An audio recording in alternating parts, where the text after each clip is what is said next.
अब जरा बात कर लेते हैं south Africa versus India, the big final. South Africa ने अफगानिस्तान को बिल्कुल, उनको भी एकदम एनहाइलेट किया, 56 पे तो समेट दिया था, आसानी से मुकाबला जीत लिया था, पेस के साथ उन्होंने डराया धमकाया। पर ये वाला मुकाबला ऐसी गयाना की टर्नर नहीं है, वो टरूबा की अप एंड डाउन वाली पिच भी नहीं है। ये मुकाबला होने वाला है बारबेडोस में। वो पिच कैसी है भाई? फाइनल मुकाबला ब्रिज टाउन बारबेडोस, स्टेडियम का नाम है केंसिंगटन ओवल। हाईएस्ट स्कोर 224 का रहा है, जो वेस्टइंडीज वर्सेस इंग्लैंड के मैच में 2022 में आया था।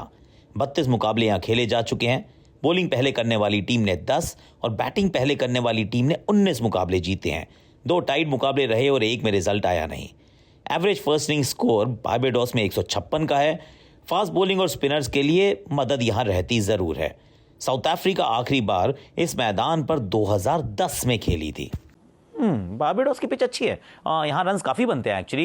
यहाँ पे ऑस्ट्रेलिया ने भी खूब रन्स बनाए थे, यहाँ हमने भी बनाए यार। लेट्स बी फेयर, ये एक्चुअली में अच्छी पिच है बल्लेबाजी के लिए। अगेन 2 अनडिफीटेड टीम्स हैं। इंडिया अनडिफीटेड आई है, बड़े डोमिनेटिंग अंदाज में आई है। You can't say the same for south Africa दो। वो जब आए हैं तो थोड़ा सा लड़खड़ाए हैं, पर इंपॉर्टेंट बात पता है क्या होती है, और यहाँ मैं थोड़ा सा निष्पक्ष होकर कह रहा हूँ, अगर आप एक वो जब विनिंग टीम का हिस्सा बनते हैं ना, तो उसमें एक डीएनए डेवलप होना शुरू होता है कि हम कहीं से भी जीत जाएंगे। हमारा कोई ना कोई खिलाड़ी ना अंत में खड़ा हो जाएगा और he will put his hand up and get counted. और वो वाली फीलिंग अब साउथ अफ्रीका कैंप में होनी चाहिए, क्योंकि कई ऐसे मुकाबले थे जहां पे वो लड़खड़ा रहे थे। इनफैक्ट नेपाल से ऑलमोस्ट हारने वाले थे, पर कोई ना कोई आता है, वहाँ से मैच निकाल के चला जाता है। और जब ऐसा माहौल बनना शुरू होता है ना, तो फिर suddenly you have a lot more belief कि किस तरीके से कहीं पे भी फंसे हुए कुछ तो हो जाएगा। ऐसी टीम से थोड़ा सा डरना चाहिए। ये ऑफ कोर्स वो टीम है जो आईसीसी इवेंट्स नहीं जीतते हैं। अंडर 19 को छोड़ दिया जाए तो, और एक वो चैंपियंस ट्रॉफी को छोड़ दिया जाए तो, they have not really one a lot. कोई वर्ल्ड कप तो आज तक नहीं जीता है, हमेशा इनके नाम के आगे वो चोकर्स का टैग लग जाता है। But I would be very, मैं इस टीम को हल्के में नहीं आंकने वाला हूं। बहुत बुलिश था मैं अपने चांसेस के बारे में, भारत के चांसेस के बारे में, जब हम गयाना में खेल रहे थे, इंग्लैंड के सामने, ऑस्ट्रेलिया के साथ हम जब खेल रहे थे सेंट लूसिया में। पर यहां मैं उतना बुलिश नहीं हूं। मुझे लगता है ये मुकाबला बहुत तगड़ा होगा, क्योंकि उनकी जो गेंदबाजी है उनमें इस पे दमखम काफी है। और जिस प्रकार की ये पिच रहने वाली है, वहां पे क्विंटन डी कॉक को अगर शुरुआत मिल जाती है, रीजा हेनरिक्स ने कुछ रन तो पिछले मैच में बना दिए हैं, उसके बाद एडन मार्करम है, साथ में ट्रिस्टन स्टब्स है, और फिर एक खतरनाक बल्लेबाज है, क्योंकि वो अगर चल पड़ता है तो फिर उसको रोकना बड़ा मुश्किल हो जाता है। He changes the complexion of the game. उस खिलाड़ी का नाम है हेनरिक क्लासन। अब क्लासन क्यों इतना अच्छा खेलते हैं और क्या इनको रोका जा सकता है, ये जानने के लिए हमने क्या किया मालूम? बनाया #insider. Heinrich Klaasen, I mean कमाल की ये बल्लेबाजी कर रहे हैं, इसमें कोई डाउट नहीं है। और जिस तरीके से खेलते हैं, he is very very explosive. और ख़ास बात इनको क्या बनाती है, आई थिंक जो चीज़ ये बहुत अच्छे से करते हैं वो है कि लेंथ को पढ़ते बड़े अच्छे से हैं। अब इनका पढ़ने का तरीका कुछ अलग है। सी अमूमन क्या होता है, शॉर्ट बॉल होती है तो आप ज़रा पीछे जाके खेल लेते हैं, थोड़ी सी आगे गेंद होती है तो आप फ्रंट फुट पे खेल लेते हैं। पर इनका सिस्टम बड़ा अलग है। ये शॉर्ट और फुल गेंद के बीच का जो गुड लेंथ सा एरिया होता है, मतलब वो पूरी फुल तो नहीं है कि आप उसको ड्राइव मार सकें, वो बहुत शॉर्ट भी नहीं है कि आप जाके उस पर पुल या कट मार सकें। उसके बीच की जो गेंद है उसको ये हमेशा करते हैं क्या कोशिश करते हैं कि मैंने बैक फुट से खेलूंगा, मैं फ्रंट फुट से नहीं खेलूंगा। तो इनका कमिटमेंट फ्रंट फुट पे बहुत कम रहता है, ये थोड़ा बैक फुट पे रहना ज़्यादा पसंद करते हैं। और रिस्क क्या है कि अगर आपने बैक फुट पे जाने का मन बना लिया, अब बैक फुट पे जाके पहली बात तो उस गेंद को आप करेंगे क्या, वो बॉल ज़्यादा बाउंस नहीं होने वाली, क्योंकि ज़्यादा शॉट नहीं है। 3 स्टंप्स के बीच की गेंद है, तो इस पर ना तो आप पुल मार सकते हो ना आप कट मार सकते हो, तो फिर रन कैसे बनाओगे? और दैट मेक्स हिम स्पेशल। उन्होंने जो तरीका ढूंढा है, जो अलग है, नायाब है, बिल्कुल अद्भुत है, वो है कि आगे की गेंद ऑलमोस्ट आगे की, हाफ वॉली नहीं है, हाफ वॉली थोड़ी पीछे है, ये बैकफुट पे गए, उसके बाद ये अपनी बॉडी को कुछ ऑलमोस्ट इस तरीके से खोल लेते हैं यार।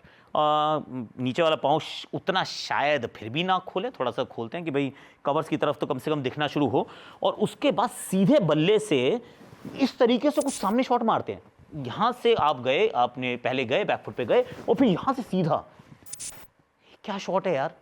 और ऐसा शॉट मतलब मारने में थोड़ा सा ऐसे शैडो प्रैक्टिस करते हुए मुश्किल लगता है। हेनरिक क्लासन इस शॉट को सामने स्टैंड में मारते हैं। स्टैंड में अगर वो अच्छी गेंद है, जिसपे गेंदबाज ये मान के चल रहा है कि सिंगल ही तो मिलेगा, मैंने बड़ी अच्छी जगह गेंद डाली है, उस पर सिंगल कोई ले लेगा, सामने ड्राइव मार के या टैप करके वो उस पर सामने छक्का मार देते हैं। Now the moment you do that, आपने ये काम कर दिया, अच्छी गेंद को आपने न्यूट्रलाइज नहीं, आपने डैमेज कर दिया, तो फिर स्पिनर क्या करेगा? कोर्स करेक्शन, फिर और ऊपर डालने की कोशिश करेगा, क्योंकि शॉर्ट बॉल से तो उसको डर लग रहा है कि अगर शॉट नहीं थी तो छक्का मारा है, शॉट डालूंगा तो स्टैंड के क्या ग्राउंड के बाहर मार देगा बल्लेबाज, और तो फिर वो और ऊपर डालता है। और फिर ये बंदा, इसको मालूम है कि अब अगर आगे गेंद आगे तो फिर इनका जो आगे वाली गेंद पे जो इनका स्ट्राइक है दैट इज इम्पेकेबल। तो दोनों तरीके से the moment you get hit, जब गेंद उतनी छोटी नहीं है उन्होंने सामने मार दिया है, समझ लीजिए that you walked into a trap. अब यहाँ से आपके लिए बचने का तरीका बहुत कम होने वाला है। यू कैन ट्राई, थोड़ा सा बॉल वाइड कर सकते हो, पर स्पिनर उतना वाइड जाते नहीं है, 3 स्टंप्स में रहने की कोशिश करते हैं। और वहाँ हेनरिक क्लासन क्लास लगाते हैं भैया गेंदबाजों की, क्लास ना, this class starts with a के, है ना भाई। इसका खेलने का तरीका अलग है, वो अलग तरीके से खेलता है, is a very different sort of player. तो उनके खिलाफ रणनीति अच्छे से बनानी पड़ेगी। डेविड मिलर एक्चुअली वो भारत के खिलाफ वो भी अच्छा खेलते हैं, स्पिन अच्छी खेलते हैं। लास्ट ईयर उन्होंने वो 23 वर्ल्ड कप का जो था ओडीआई वर्ल्ड कप के सेमीफाइनल में 100 भी बनाया था, and he is a decent player of spin. तो जब हम 3 स्पिनर्स के साथ प्रहार करेंगे, क्या हमें करना चाहिए, दैट्स अ बिग क्वेश्चन। कि ब्रिजटाउन यहाँ पर उतनी स्पिन अवेलेबल नहीं है, ये रेडीमेड स्पिन अवेलेबल नहीं है, तो क्या भारत कुछ और सोच सकता है? और स्पिन अगर करानी है तो क्या फिर आप जड्डू के साथ ही बने रहना चाहते हैं, या फिर आप, क्योंकि बॉलिंग तो अच्छी नहीं कर रहे हैं, लेट्स बी फेयर कि रन्स उन्होंने बनाए जरूर, पर बॉलिंग के अंदर अभी भी वो धार नजर नहीं आ रही है। तो क्या चांस है कि आप एक यूजी के साथ चले जाइए, 3 स्पिनर्स के साथ खेल जाइए, या फिर सिराज को यहाँ खिलाया जा सकता है कि 3 pacers plus Hardik and then सिर्फ 2 स्पिनर्स के साथ आप खेलिए। पर्सनली मुझे लगता है ऐसा नहीं होने वाला है। भारतीय टीम, रोहित शर्मा कोई बदलाव नहीं करेंगे। जानते हैं वो अच्छी तरह से कि ये अभी भी रविंद्र जाडेजा का बॉलिंग फॉर्म तो बहुत ही साधारण लग रहा है, बहुत तेज़ भी डाल रहे हैं, बहुत छोटा भी डाल रहे हैं, पर ये तो हमने पिछले मैच से पहले भी कहा था, उससे पिछले मैच से पहले भी कहा था कि वो वाली लय नज़र नहीं आ रही है, ना धीमा डाल रहे हैं ना आगे डाल रहे हैं। पर अगर यहाँ तक ले आए हैं कप्तान रोहित उनको, तो फिर मुझे नहीं लगता कि उनसे मुंह मोड़ने वाले हैं। I think he is going to play, same team खेलेगी। शिवम दुबे दूसरा एक का खिलाड़ी रहेगा जिसके ऊपर थोड़ा सा फोकस ज़्यादा रहना चाहिए, वो इसलिए कि 2 लेग स्पिनर्स डाल रहे थे, आदिल राशिद डाल रहे थे, लियम लिविंगस्टन डाल रहे थे, पर आपने उनके बैटिंग ऑर्डर को एक्चुअली डिमोट किया कि नहीं आप नीचे जाओ, आप पे हमें कॉन्फिडेंस कम है, आपने जड्डू को भी ऊपर कर दिया। तो वो कॉन्फिडेंस ना होने के बावजूद क्या आप फाइनल में चांस लेंगे? एक चांस ले सकती है भारतीय टीम। ओके, लेट मी भी थोड़ा सा मैं आउट ऑफ द बॉक्स सोचने की कोशिश कर रहा हूँ, क्योंकि ऊपर कोहली रन नहीं बना रहे हैं। अब कोहली रन नहीं बना रहे हैं, बड़ा उन्होंने मन बनाया हुआ है कि मैं तो एक ही तरीके से खेलूंगा, अपने आप को खुद चुनौती दे रहे हैं, और उस चुनौती में अभी तक तो सफलता नहीं मिली है।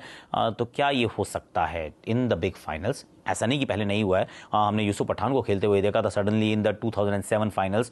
तो चीज़ें होती हैं फाइनल में, कई बार आप बदलाव कर जाते हैं, कई बार इंटेंशनली करते हैं, कभी फोर्सफुली हो जाता है। क्या यशस्वी से यहाँ ओपन करा के विराट कोहली एट 3 और उस तरीके से आप क्या खेल सकते हैं? शिवम दुबे को आप बाहर करके क्या आप यशस्वी को ला सकते हैं? That's one thought. क्या वो कप्तान करना चाहेंगे?